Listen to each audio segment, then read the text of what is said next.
Le savez-vous les amis que vous pouvez transformer un refus d'acceptation en une acceptation? C'est une technique, je vais vous l'apprendre dans cette vidéo. En développement, nous allons voir en premier les différents types de motifs de refus d'acceptation qui existent. C'est vrai, nous n'allons pas voir tous les motifs parce qu'ils sont nombreux. Nous allons voir les motifs qui reviennent les plus fréquents. Donc après, nous allons voir ensemble, je vais vous le dire, je vais vous donner, c'est des secrets. Moi, je vous apprends à faire la pêche, à pêcher et non à vous donner de poissons. Donc, si vous ne comprenez pas assez, je vous invite à rejoindre le groupe Telegram. Le lien sera dans la description. Donc, je vais vous apprendre comment vous pouvez transformer un refus d'acceptation en une acceptation auprès de votre université. J'ai bien choisi la période, je pense. Donc, voilà. Et en deuxième, nous allons voir quels sont les types de motifs de refus d'acceptation et à quel service, en troisième, à quel service vous pouvez adresser vos recours. Vous savez, il y a des motifs qui ne valent même pas la peine de demander de faire un recours. Vous gaspillez votre temps pour certains motifs. Donc, pour ceux qui viennent de découvrir cette chaîne, ici, on parle de voyage, hein, accompagnement étudiant, tout ce qui peut vous aider. Donc si tu viens de découvrir cette chaîne, n'hésite pas, abonne-toi pour les prochaines vidéos. Ici c'est les secrets en partage, secrets qui t'aidera à voyager, je dirais gratuitement, sans l'aide de personne. Si tu es fréquent sur la chaîne, bien sûr, hein, parce que d'autres viennent dans mon Telegram, ils me posent des questions dont j'ai donné déjà les détails dans mes vidéos. Vous voyez, c'est comme si vous vous foutez des vidéos. Donc abonnez-vous et vous serez informé de tout.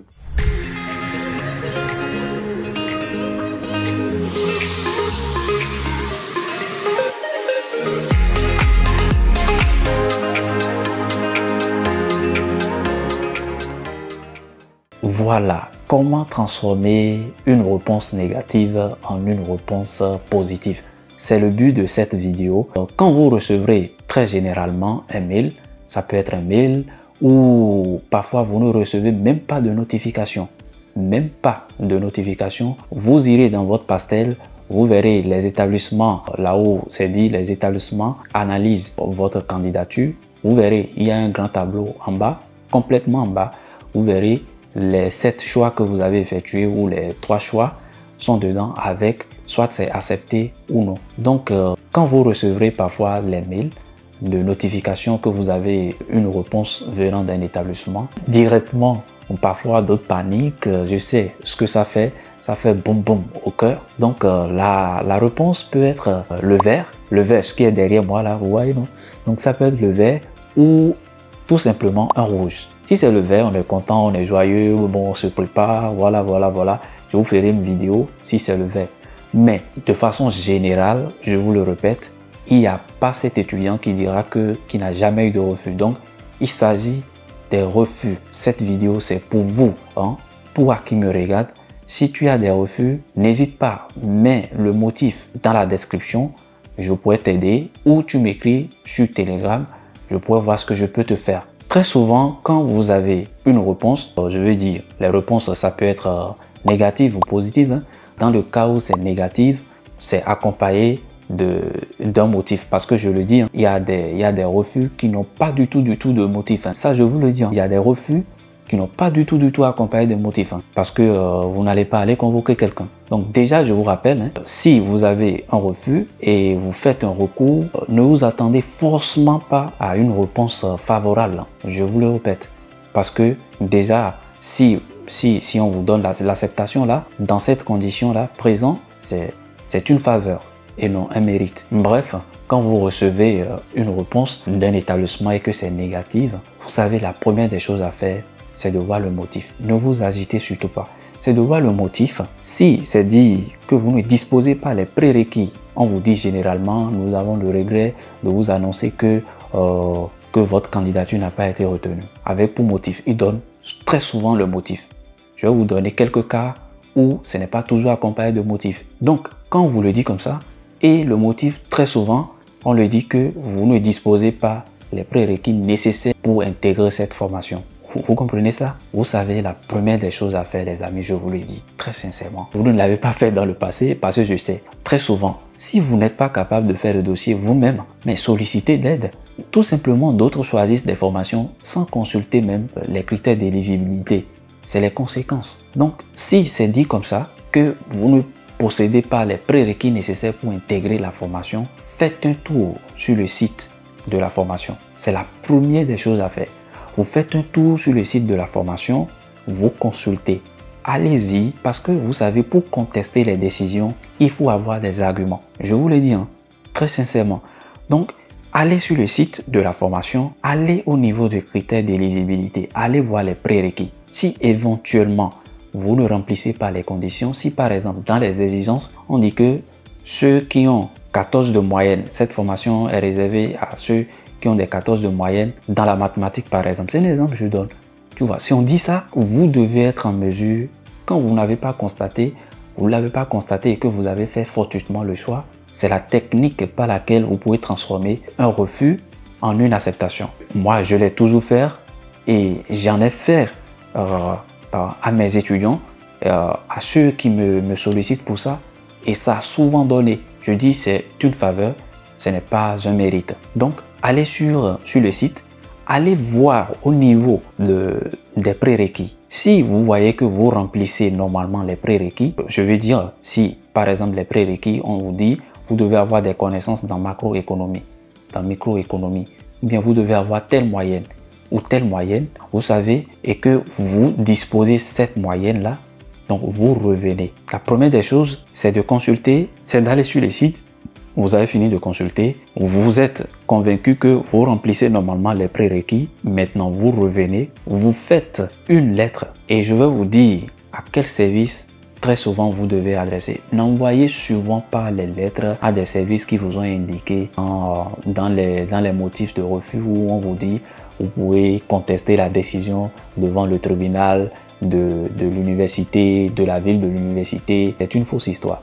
Vous adressez un recours là-bas, on va vous reconfirmer la décision.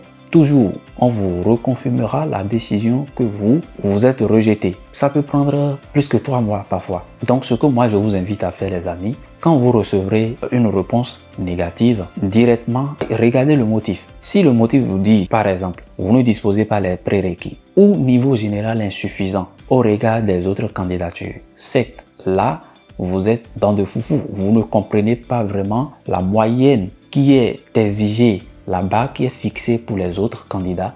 Donc, vous ne saurez pas si vous êtes à la hauteur des autres candidats. Là, vous êtes dans l'impasse. Mais quand vous avez le motif, retournez-vous sur le site de la formation. Allez consulter en fonction du motif.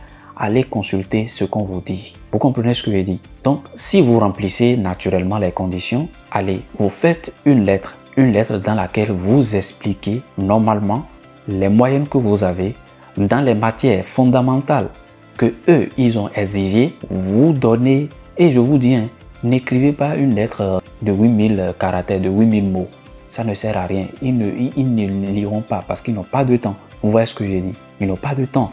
Écrivez une lettre brève et concise. Vous voyez, mettez juste en détail que vous avez telle moyenne dans telle chose que l'université a demandé, ce que la formation a demandé. Vous avez tel, vous avez, et vous expliquez comme ça. Les exigences, si vous ne disposez pas les prérequis ou vous ne disposez pas des moyennes qu'il faut dans des matières fondamentales qu'exige la formation, vous vous basez quand vous consultez en fonction de votre dernier diplôme, dernier relevé, vous comparez que vous avez telle moyenne dans les matières fondamentales exigées par la formation pour intégrer la formation. C'est une doléance et je vous ai dit, c'est une faveur et non un mérite. Vous détaillez comme ça et vous ajoutez vos relevés à partir de relevés le plus élevé. Si vous avez la licence, si c'est la licence, votre dernier diplôme, vous mettez la licence en haut. D'abord, vous mettez la lettre en haut. Vous mettez après ça le relevé de licence. Licence L3, je vais dire L1, L2, L3. Vous partez de plus grand diplôme au plus petit. C'est comme ça. Ça a été toujours comme ça, les amis.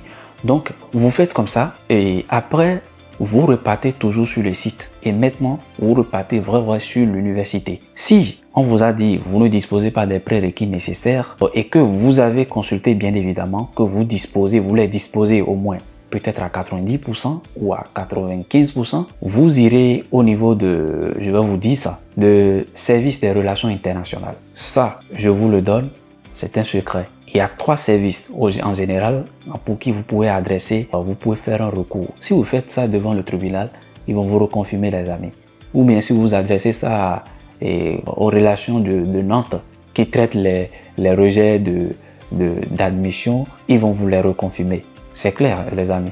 Parce que très généralement, beaucoup disent que voilà, ils ont fait recours mais ils n'ont jamais de suite. Ça peut même faire plus que 3 mois, 4 mois, 5 mois et avant qu'on leur reconfirme la même décision. Allez chercher le service de relations internationales. Si le motif est lié, dit vous ne disposez pas les prérequis nécessaires, c'est le service des relations internationales. Si le motif dit votre parcours est inadapté, le projet est inadapté ou la formation est inadaptée, adressez-vous, mais c'est la lettre qui vous oriente plus sur le contenu du motif. C'est le motif parce que si on vous dit votre candidature est rejetée, de façon générale, il donne le motif. C'est le motif, vous tenez compte le motif. C'est le motif qui vous oriente à rédiger la lettre. Et ne rédigez pas une lettre dans le mail directement, non. Faites une lettre en PDF. Convertissez ça en PDF. Mettez le service auquel vous voulez adresser la lettre, mettez ça en haut. Faites une lettre cohérente de façon claire. Si on vous dit par exemple, la formation souhaitée est inappropriée, c'est le motif ça. Hein? On vous refuse, on vous dit pour le motif, la formation souhaitée est inappropriée ou bien votre projet est incohérent. Vous demandez le service des relations internationales, c'est généralement comme le rectorat. Généralement, c'est comme ça. Eux, ils ont toutes les formations. Vous demandez une réorientation. Si on vous dit que le projet est inapproprié, vous demandez une réorientation, les amis. Faites une réorientation, demandez une réorientation pour la formation qui correspond à votre formation que vous avez fait. Ça, c'est les caprices du projet et de vos choix incohérents. Si vous suivez mes vidéos, c'est les caprices, ça, c'est les résultats, ça, c'est ce que ça donne. Quand vous vous foutez de votre dossier vous-même, c'est ce que ça donne. Vous voyez, c'est les motifs que ça donne. On va vous donner ces motifs quand vous ne mettez pas de cohérence, quand vous ne restez pas dans votre domaine. Vous ne pouvez pas faire informatique et aller choisir les formations de sciences mathématiques. Bon, c'est un peu même proche, mais de sciences physiques. Et on vous dira que vous n'êtes pas sur votre chemin, c'est normal. Donc, vous faites ça et vous demandez au service de relations internationales de vous orienter vers le département de votre formation de base que vous avez faite. Vous comprenez ce que je dis? Et comme ça, ce service vous oriente. Vous précisez dans la lettre. Si c'est la L3, vous précisez. Et si c'est la L2, vous précisez. Maintenant, ce service, généralement, il s'occupe de tout. Eux, ils ont le mail de chaque responsable de toutes les formations, de chaque département. Ils vont directement, ils renvoient votre dossier à ce service-là et le service vous recontactera. Je veux dire, la formation vous recontactera. Donc, la formation va vous recontacter. Soit parfois, ils vous mettent en copie. Généralement, c'est comme ça. Comme ça, vous avez au moins la certitude, un peu la certitude que vous êtes sur le bon chemin. Si le motif est lié, par exemple, à niveau général insuffisant, et que vous vérifiez que vous avez le niveau qu'il faut, vous pouvez toujours vous adresser au service des relations internationales. Et si le motif, par exemple, vous dit que vous disposez déjà, c'est encore un motif ça, vous disposez déjà de ce diplôme que vous souhaitez. Là, demandez au responsable de formation qu'il renvoie votre dossier avec des mots de politesse, bien sûr, qu'il renvoie votre dossier à un master qui correspond à votre domaine. Tout se joue sur le site de la formation. Déjà, vous voyez votre licence là. Si c'est une licence, vous voyez déjà votre licence. Ceux qui ont la licence de cet établissement, quel master ils peuvent faire. Tout est dit sur le site, sur la plaquette de formation, tout est dit.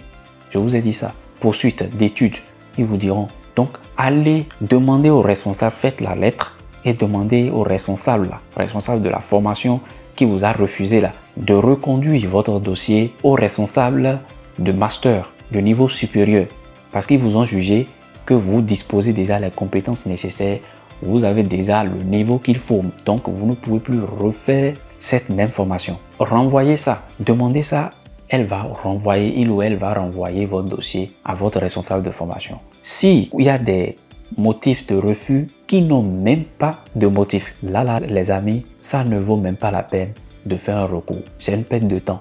Par exemple, si on vous dit que aucune réorientation n'est possible, savez-vous que c'est fini quoi? Parfois, ils disent que vous ne disposez pas les motivations nécessaires. Ça, savez déjà que soit c'est l'entretien. Donc, faites attention à tout ça les amis. Si tu as des motifs de refus, n'hésite pas. Je ne peux pas quand même vous décrire tous les motifs, mais en fonction de votre motif, on donne une interprétation. On va sur le site de la formation, on voit à quel service il faut adresser un recours et comment, qu'est-ce que vous devez mettre les mots dans les mots de la lettre et quel document vous devez accompagner avec votre lettre. Donc, tout est en fonction du motif. Si par exemple, on vous dit que votre niveau de langue n'est pas suffisant, par exemple, il y a des motifs comme ça. Votre candidature a été rejetée compte tenu du niveau de langue. Je veux parler vraiment des pays qui ont besoin de passer le test de TOEFL, hein. C'est test de langue française.